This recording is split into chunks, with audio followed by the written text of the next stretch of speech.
Muling nagpaalala ang Philippine Statistics Authority o ang PSA na mahigpit na ipinagbabawal ang pagpiprint ng Digital National ID sa PVC card, plastic card o maging sa bond paper dahil ang digital na bersyon ay para lamang sa elektronikong paggamit. Ayon kay Joseph Briguela, Registration Officer 2 ng PSA Nueva Ecija at National ID Focal Person, ang tanging may autoridad na mag-issue ng National ID at mga opisyal nitong bersyon ay ang PSA. Alinsunod sa Republic Act No. 11055 o Philippine Identification System Act. Ang nagpo-provide lamang ng any identification card ng national ID is si PSA lamang. So hindi po maaari na mag-print ang isang individual na wala sa PSA ng kanyang national ID. Bilang alternatibo, maaaring kumuha ang mga mamamayan ng opisyal na national ID paper form o e-fill ID sa alinmang PSA Registration Center, lalo na kung kailangan ng pisikal na kopya para sa mga transaksyon. Nagbabala rin ang PSA na ang sinumang mahuhuling nagpiprint o nagbebenta ng Digital National ID nang walang autorisasyon ay maaaring maharap sa kasong kriminal, kabilang ang multa at pagkakakulong na itinakda ng batas.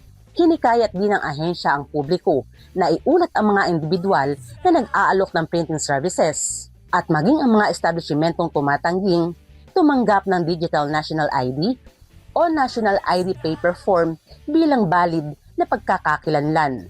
Kasabay nito nananawagan ang PSA sa mga hindi pa nakapagpaparehistro sa National ID na magtungo sa pinakamalapit na registration center upang makumpleto ang kanilang pagpaparehistro at legal na magamit ang mga opisyal na bersyon ng National ID.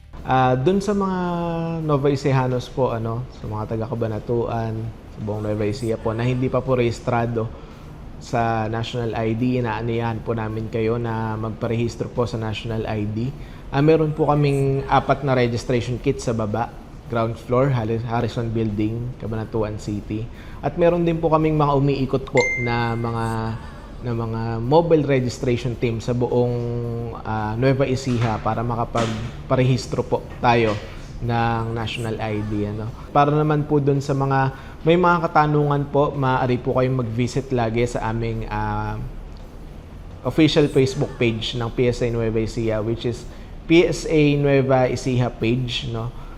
Pwede po kayong mag-message doon or pwede po kayong magpunta dito sa aming tanggapan from Monday hanggang Thursday, 8 a.m. hanggang 7 p.m. para masagot po namin yung mga katanungan niyo po. Kasama si Jerome Tiki at Smal Supetran III, Elsa Navallo, para sa Balitang Unang Sigaw.